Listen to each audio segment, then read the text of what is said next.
Assalamualaikum warahmatullahi wabarakatuh. Saya Dandi Abdul Rahman akan menjawab soal UAS mata kuliah Ekonomi Koperasi dengan dosen Ibu Wala Erpurini. Soal yang pertama yaitu jelaskan tentang kewirakoperasian. Kewirakoperasian adalah suatu sikap mental positif dalam berusaha secara kooperatif dengan mengambil prakarsa inovatif serta keberanian mengambil resiko dan berpegang teguh pada prinsip kriteria identitas koperasi dalam mewujudkan terpenuhinya kebutuhan nyata serta peningkatan kesejahteraan bersama. Dari definisi tersebut terkandung beberapa unsur yang patut diperhatikan, yaitu kewirausahaan koperasi merupakan sikap mental positif dalam berusaha secara kooperatif. Ini berarti kewirakoperasian harus mempunyai keinginan untuk memajukan organisasi koperasi. Usaha itu harus dilakukan secara kooperatif dalam arti setiap usaha koperasi harus mementingkan kebutuhan anggotanya. Tugas utama kewirausahaan koperasi adalah mengambil prakarsa inovatif yang artinya berusaha mencari, menemukan memanfaatkan peluang yang ada demi kepentingan bersama. Kewirausahaan koperasi harus mempunyai keberanian mengambil resiko karena dunia penuh dengan ketidakpastian, sehingga hal-hal yang diharapkan kadang tidak sesuai dengan kenyataan yang terjadi di lapangan. Tentu saja pengambilan resiko ini dilakukan dengan perhitungan-perhitungan yang cermat. Kegiatan kewirausahaan koperasi harus berpegang teguh pada prinsip kriteria identitas koperasi, yaitu anggota sebagai pemilik dan sekaligus sebagai pelanggan. Kepentingan anggota harus diutamakan agar anggota mau berpartisipasi aktif terhadap koperasi. Tujuan utama setiap kewirausahaan adalah memenuhi kebutuhan nyata anggota koperasi dan meningkatkan kesejahteraan bersama. Tugas seorang kewirausahaan koperasi sebenarnya cukup berat karena banyak pihak yang berkepentingan di lingkungan koperasi seperti anggota perusahaan koperasi, karyawan, dan masyarakat. Soal nomor 2. Bagaimana koperasi menghadapi para pesaingnya? Jelaskan dengan menggunakan contoh. Di sini saya menggunakan contoh koperasi Gepoktan Tani Sehat dari Brebes.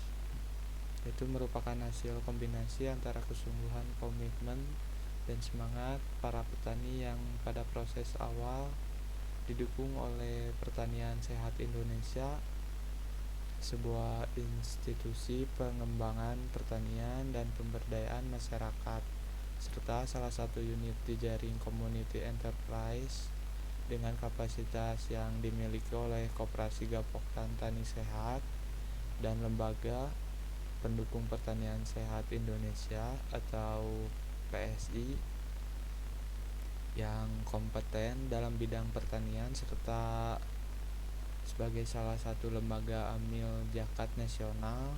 Maka untuk pengembangan usaha dan pemberdayaan masyarakat, Koperasi Tani Sehat siap bekerja sama dengan berbagai pihak. Pada skala teknis, kerjasama yang dapat dilakukan Koperasi Tani Sehat dengan pihak luar baik swasta maupun pemerintah adalah program pengembangan pertanian baik berkaitan dengan pelatihan, aplikasi teknologi pertanian, sehat tepat guna, terutama untuk komoditas bawang merah untuk investasi usaha bidang pertanian, untuk program pertanian Koperasi Gapok Tani Sehat. Secara konseptual didukung penuh oleh Pertanian Sehat Indonesia sebagai mitra strategis bidang pertanian. Demikian juga dalam bidang sosial, Koperasi Tani Sehat siap menjadi penyalur bantuan sosial dan ekonomi untuk pemberdayaan masyarakat kurang mampu, khususnya pada ruang lingkup komunitas petani. Dan nomor soal 3, berikan contoh koperasi yang memiliki kinerja yang baik seperti apa? Aseskan koperasi yang saudara contohkan, kemudian jelaskan unsur-unsur dari kinerja tersebut. Di sini saya ambil contoh dari Koperasi Gapok Tani Sehat yang berada dari Jawa Tengah, Kabupaten Brebes, yaitu yang pertama, mengukur kinerja koperasi ada pada penerapan prinsip koperasi. Prinsip koperasi itu harus diterapkan secara konsisten karena akan menjadi pembeda antara koperasi dengan badan usaha non-koperasi. Tolak ukur penilaian koperasi yang sesungguhnya dilihat dari penerapan prinsip koperasi yang konsisten. Jika suatu koperasi tidak menyelenggarakan prinsip koperasi secara konsisten, maka akan muncul secara administrasi memang akan terlihat seperti koperasi, tapi dalam kenyataan dan prakteknya isinya bukan merupakan koperasi yang sesungguhnya. Yang kedua, pada kesamaan kepentingan usaha atau ekonomi anggota, koperasi itu didirikan oleh sekelompok orang yang memiliki aktivitas usaha atau kepentingan ekonomi, bukan orang yang tidak jelas kepentingan ekonominya. Sehingga jika ada koperasi yang bentuk oleh orang-orang tanpa kepentingan ekonomi yang jelas, maka perlu dipertanyakan kinerja koperasi tersebut. Yang ketiga yaitu komitmen anggota koperasi. Isu sentral koperasi berada pada komitmen anggota yang pada dasarnya merupakan penjabaran dari trilogi koperasi, yaitu dimiliki, digunakan, dan dikontrol oleh anggota. Untuk implementasi sendiri bisa diukur ketika anggota menjalankan kewajiban dan haknya secara benar, baik dengan kontribusi secara finansial maupun non-finansial, sehingga rasa tidak memiliki dan tidak mau menggunakan jasa koperasi serta membiarkan koperasi merupakan salah satu bukti tidak adanya komitmen yang dimiliki oleh anggota. Yang keempat, mengenali pelayanan, di mana hubungan usaha koperasi kepada anggotanya bersifat pelayanan, bukan hanya bersifat transaksi jual beli biasa. Besarnya balas jasa usaha anggota ke koperasi menjadi penentu selisih hasil usaha yang dikembalikan ke anggotanya.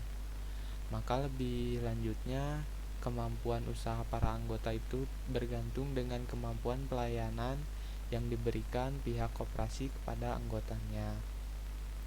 Yang terakhir, kinerja utama koperasi adalah kerjasama. Kerjasama diperlukan oleh semua pihak, baik pihak pendiri, pengurus, hingga anggota-anggotanya. Kesediaan dan kemampuan setiap individu untuk bekerja sama dalam mencapai tujuan bersama merupakan poin yang sangat penting. Sementara jika terdapat individu yang lebih mementingkan kemanfaatan pribadi saja, itulah sangatlah tidak cocok untuk bergabung dengan koperasi tersebut. Soal yang terakhir atau keempat, Buatlah ilustrasi tentang suatu bisnis, kemudian penjelasan dalam bentuk PPT, biaya apa saja yang dikeluarkan dalam bisnis yang saudara buat, kemudian saudara jelaskan secara lisan melalui video sama dengan jawaban sebelumnya. Saya mengilustrasikan bisnis toko grosir sembako. Toko grosir sembako adalah suatu bisnis yang tidak pernah ditinggalkan dan masih sangat diminati di Indonesia. Hal ini karena sembako adalah kebutuhan pokok sehari-hari yang perlu dipenuhi. Karena itu, warung sembako tidak pernah kehilangan pamornya sampai saat ini. Jadi, membuka warung sembako masih jadi salah satu alternatif bisnis yang berpotensi dalam menguntungkan karena kebutuhan pokok akan selalu dicari setiap harinya.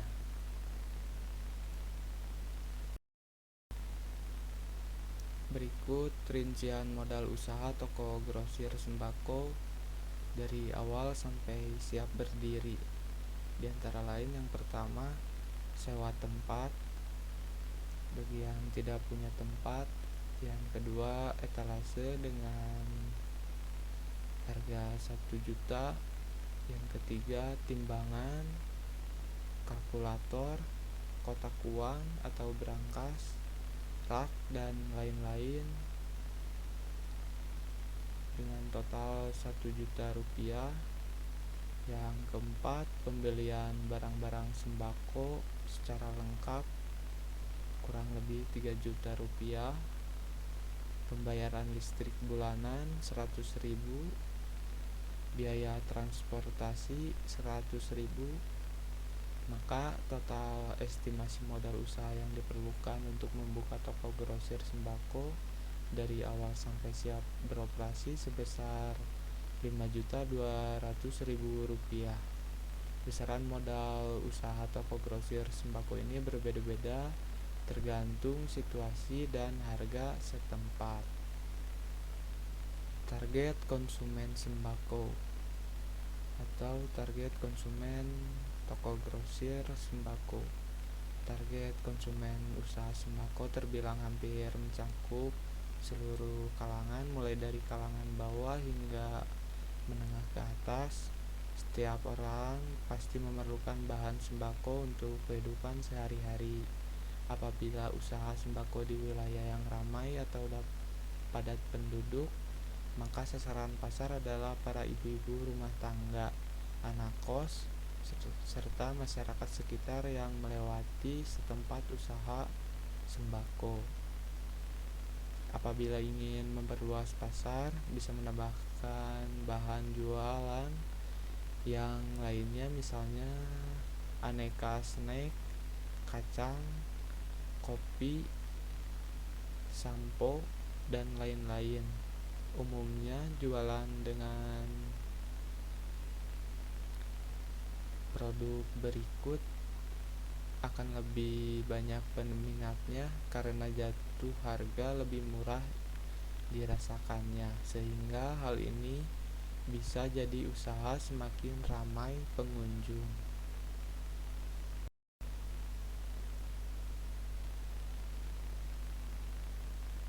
Keuntungan membuka usaha grosir sembako diantara lain, yang pertama, pangsa pasar luas. Setiap orang atau rumah tangga pastinya memerlukan sembako untuk makan sehari-hari. Pengertian sembako sendiri adalah 9 bahan pokok sebagai kebutuhan utama manusia yang meliputi beras, telur, minyak goreng, tepung terigu, gas LPG 3 kilo, rokok, plastik, sayuran, dan lain sebagainya.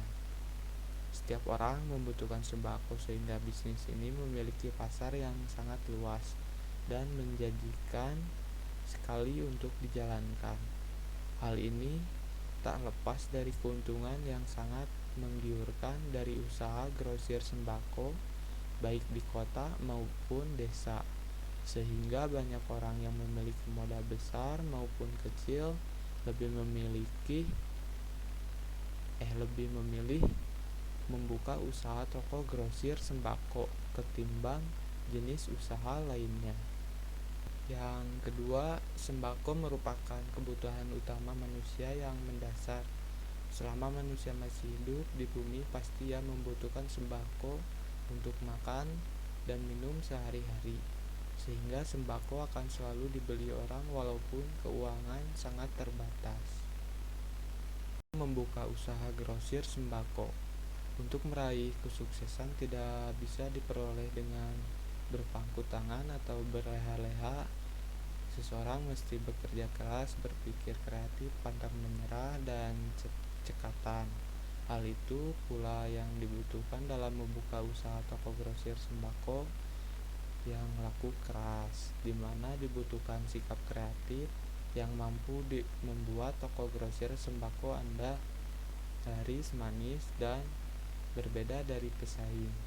Berikut ini beberapa cara yang bisa dilakukan agar usaha toko grosir bisa sukses dan laris manis, antara lain: yang pertama, perhatikan kebutuhan konsumen. Hal pertama yang harus ditempuh untuk membuka usaha grosir sembako yang sukses adalah memikirkan untuk memenuhi kebutuhan masyarakat setempat. Apa saja barang sembako yang dibutuhkan masyarakat sekitar. Dengan demikian, barang sembako mudah terserap oleh pangsa pasar yang ada. Selain itu, perlu diperhatikan agar kemasan sembako dibuat semenarik mungkin sehingga menimbulkan minat beli masyarakat.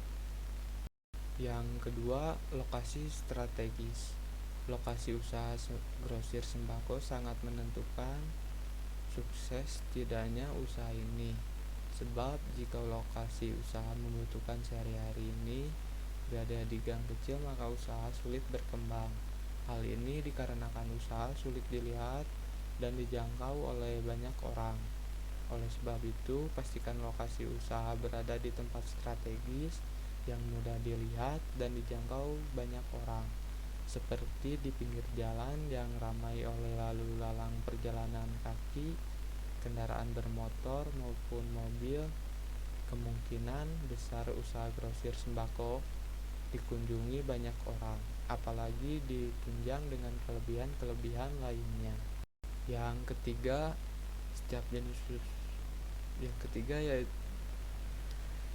ketiga, promosi. Setiap jenis usaha memerlukan promosi yang baik dan benar. Begitu pula dalam usaha grosir sembako membutuhkan yang namanya promosi sebagai sarana untuk mengenalkan kepada masyarakat sekitar mengenai bisnis sembako yang kita jalankan beserta keunggulan dan kelebihannya. Hal itu dilakukan untuk membuat orang-orang di sekitar tertarik untuk membeli sembako di toko grosir sembako kita. Apalagi jika mereka membutuhkan sembako, maka mereka akan mencoba membeli dari toko grosir kita. Yang keempat, kebersihan. Kebersihan usaha toko grosir sembako sangat penting untuk memberikan kenyamanan bagi para konsumen. Kita bisa belajar kepada minimarket yang terkenal, seperti contohnya Alfamart atau Indomart, yang menata barang perdagangan dengan rapi dan bersih. Hal tersebut akan membuat minat daya beli semakin tinggi, sehingga Anda dapat membuka toko grosir sembako ala minimarket. Adapun omset per bulan usaha grosir sembako apabila diumpamakan dalam sehari-hari, yang rata-ratanya terjadi penjualan sebesar Rp200.000, maka pendapatan kotor dalam satu bulan sekitar 6 juta, yang rinciannya 200.000 dikali 30 hari, maka laba bersih yang kita dapatkan 910.000 per bulan. Keuntungan bersih tersebut bertambah besar per bulannya seiring penyusutan barang. Kesimpulannya, dengan dibuatnya perencanaan bisnis tersebut, bahwa dalam membuat suatu modal usaha sendiri memerlukan pengorbanan yang cukup besar. Selain itu, modal yang tidak sedikit, pengalaman yang baru dalam membuat suatu usaha yang kita buat sendiri. Penjelasan koperasi, contoh koperasi, dan suatu ilustrasi bisnis yang saya buat. Semoga bermanfaat. Wassalamualaikum warahmatullahi wabarakatuh.